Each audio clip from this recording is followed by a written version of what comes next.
वहीं से हमारे साथ अब ऋषिकेश जुड़ गए हैं आईपैक ऑफिस के बाहर से, जहां कल ये पूरा घटनाक्रम देखने को मिला। अब ऋषिकेश,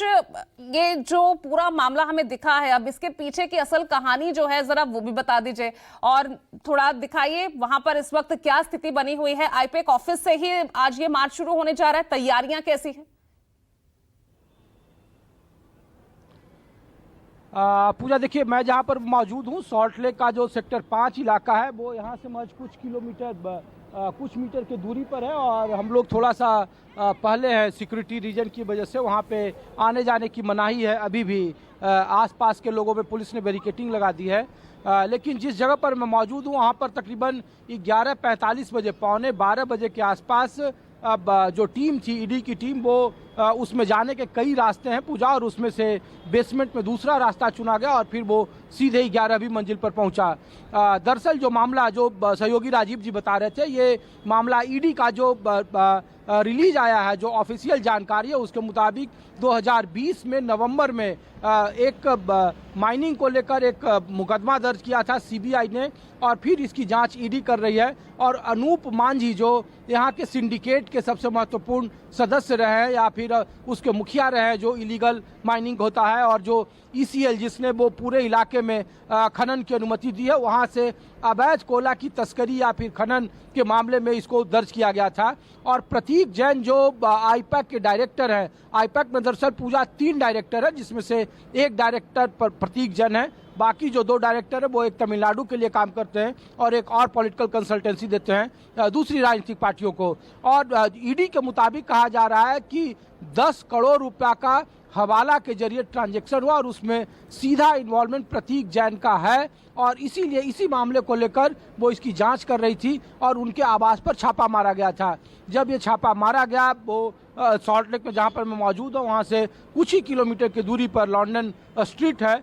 जहाँ पे प्रतीक जैन का आवास है, वहाँ से मुश्किल से 3 या 4 किलोमीटर की दूरी होगी आईपैक के दफ्तर से और उनके घर का। और वहाँ पे जब ईडी की टीम पहुँची तो मुख्यमंत्री ममता बनर्जी आई और फिर जो हुआ वो सारे देश ने देखा और हाईकोर्ट में उसकी सुनवाई है। लेकिन आईपैक पर और खास करके ममता बनर्जी जो आरोप लगा रही हैं, दरअसल 2019 के लोकसभा चुनाव के बाद तब के प्रशांत किशोर जो मेंटर कहे जाते थे आईपैक के, उनका पॉलिटिकल कंसल्टेंसी के लिए बाकायदा बंगाल सरकार के साथ करार हुआ था, तृणमूल कांग्रेस के साथ करार हुआ था, और उसके बाद से बीते 6 सालों से ये कंपनी राजनीतिक कंसल्टेंसी देती है। और ममता बनर्जी या फिर जो वहाँ के जो कुछ सूत्र हमारे हैं, जिनके मुताबिक कहा जा रहा है पूजा की वहाँ पर चूंकि कैंडिडेट का सिलेक्शन कौन होगा, कौन कौन से उम्मीदवारों के खिलाफ एंटी इनकम्बेंसी है, उसमें नए पैनल में एक विधानसभा में 3 या 4 नाम कौन कौन हो सकते हैं, उनका रिपोर्ट क्या है, वहाँ का क्या समीकरण है, उसके लिए स्ट्रैटेजी प्लान क्या है,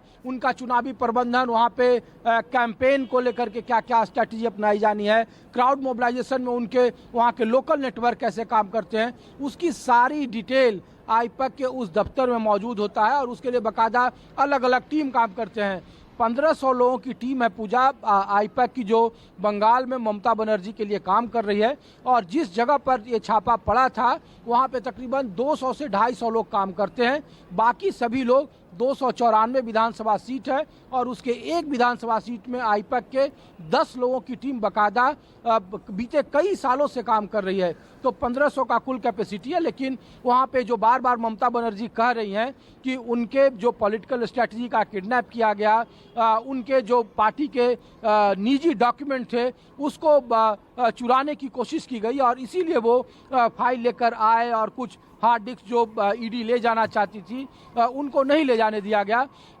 और इसीलिए उसके खिलाफ विरोध प्रदर्शन हो रहा है। और ममता बनर्जी कर रही है कि जानबूझकर उनके पार्टी के सेक्रेसी को चुराने की वजह से, उनके सेक्रेसी के स्ट्रैटेजी को तोड़ने के लिए भारतीय जनता पार्टी के इशारे पर गृह मंत्री का वो नाम ले रही है, अमित शाह का, और वो कह रही हैं कि उनके इशारे पर ये रेड किया गया है। अगर 2020 का मामला था और अनूप मांझी के सिंडिकेट से जुड़ा हुआ ये मामला था और जिसमें अभिषेक बनर्जी, ममता बनर्जी के जो भतीजे हैं, उनसे कई स्तर पर पूछताछ की जा चुकी है और कई बार उनकी गिरफ्तारियों की आशंकाएं लगाई गई थी। और उसी सिंडिकेट के मामले में अब प्रतीक प्रतीक जैन की भागीदारी ये ईडी कह रही है, जबकि इसको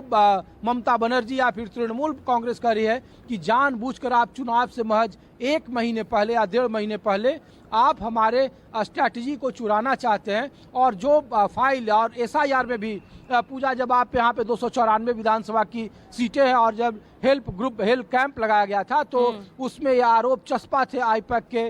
लोगों पर कि वो स्थानीय बीएलओ के साथ मिलकर जो दस्तावेज मांगे जा रहे हैं, किसी का 2002 या 2003 के वोटर लिस्ट में माता पिता का नाम हो या फिर उनके पुराने आधार का मामला हो, उसको डिजिटल करने में, उसके दस्तावेजों को जुटाने में, उनके नाम को खंगालने में, ये सारी कवायद आईपैक के टीम के द्वारा की जा रही थी। और ये भी कहा गया कि बहुत जगहों पर बीएलओ के सिस्टम से उसके ही सरकारी मशीनरी का उपयोग करके आईपैक ने वो सारे काम बीते 1 महीने में, जो एसआईआर की समय सीमा थी शुरू पहले चरण का, उसमें तकरीबन 94% डिजिटल का काम पूरा कर दिया। और इसको लेकर भारतीय जनता पार्टी और शुभेंदु अधिकारी ने कई बार आरोप लगाए और उन्होंने बाकायदा 20-22 बूथों का हवाला दिया कि इन 20-22 बूथों में बीते 25 साल में कोई मृतक वोटर उन्हें नहीं मिला। बाद में इलेक्शन कमीशन वो गए, इलेक्शन कमीशन में उन्होंने शिकायत दर्ज की और फिर ममता बनर्जी ने कहा कि भारतीय जनता पार्टी उनके लोगों को नाम काटना चाहती है। भवानीपुर, जहां से ममता बनर्जी फिलहाल विधायक हैं, उस जगह पर भी हम लोग एसआईआर के दरमियान घूमे थे, जहां पे 44,000 वोट, 44,000 वोट काटे गए। तकरीबन 2.2 लाख कुल वहाँ मतदाता हैं। और ममता बनर्जी ने आरोप लगाया कि उनके वोटरों को जानबूझकर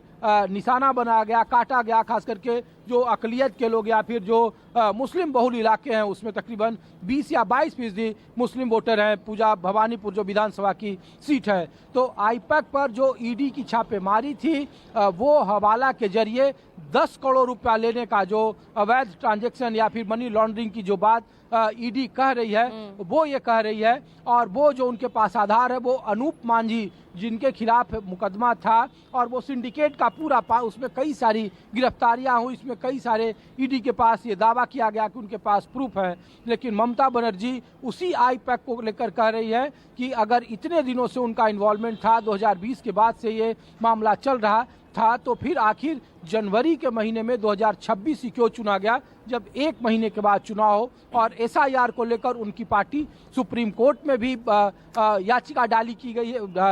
हुई है, जिस पे सुनवाई होना है। और वो लगातार सड़कों पर भी इसका विरोध कर रही है। इसीलिए वो इस पूरे ईडी के छापेमारी को एक राजनीतिक रूप रंग देना चाह रही है और इसको वो उनके राजनीतिक कैंपेन से, अपनी राजनीतिक अस्मिता से जोड़कर देख रही है। और इसीलिए वो अब जनता के बीच में है। हालांकि हाईकोर्ट में थोड़ी देर के बाद सुनवाई 11 साढ़े 11 में ये सुनवाई शुरू हो जाएगी, ईडी ने जो दाखिल किया और जो आईपैक की तरफ से दाखिल किया गया है, और उसके बाद स्पष्ट होगा। और राज्यपाल भी अब से कुछ ही मिनटों में अपने राजभवन के गेट नंबर 5 से बाहर निकलेंगे और कुछ मीडिया से बात करेंगे। उनके सिक्योरिटी को लेकर भी चर्चा है और वो क्या रिपोर्ट देते हैं और किस तरीके की बातें होती हैं, ये वक्त बताएगा। लेकिन बंगाल के विधानसभा चुनाव का जो ट्रेलर आप कह सकते हैं या फिर जो शंखनाद है, वो शुरू हो गया है। कुछ ही दिनों के बाद यहाँ प्रधानमंत्री मोदी की रैली होनी है, सिंगूर उन्हें जाना है, मालदा जाना है और वो भी एक बड़ी रैली को संबोधित करेंगे। इसी कोलकाता में उन्हें रात बिताना है। तो अब आमने सामने की लड़ाई हो गई यहाँ पे तृणमूल कांग्रेस बनाम भारतीय जनता पार्टी, लेफ्ट और कांग्रेस, या फिर जिसकी चर्चा लोग कह रहे हैं वो भी बहुत ज़्यादा उस हद तक नहीं दिख रही है। एक बात और है इसमें पूजा की, जिस बाबरी मस्जिद की चर्चा हो रही है वहाँ भी एक इंजीनियरों की टीम बुलाई गई है मुर्शिदाबाद में, जब हम अपनी रिपोर्ट अपने दर्शकों को दिखा रहे हैं। और वहाँ पे बाकायदा इसकी भी एक रूपरेखा तैयार की जा रही है। और वहीं से कुछ किलोमीटर की दूरी पर प्रधानमंत्री मोदी की रैली होनी है, उन्हीं इलाकों में, मालदा और मुर्शिदाबाद के इलाकों में। तो ये सारे तार राजनीतिक तौर पर जुड़े हुए हैं। और ईडी की कार्रवाई, आईपैक के दफ्तर में छापेमारी और आईपैक को लेकर जो 6 साल से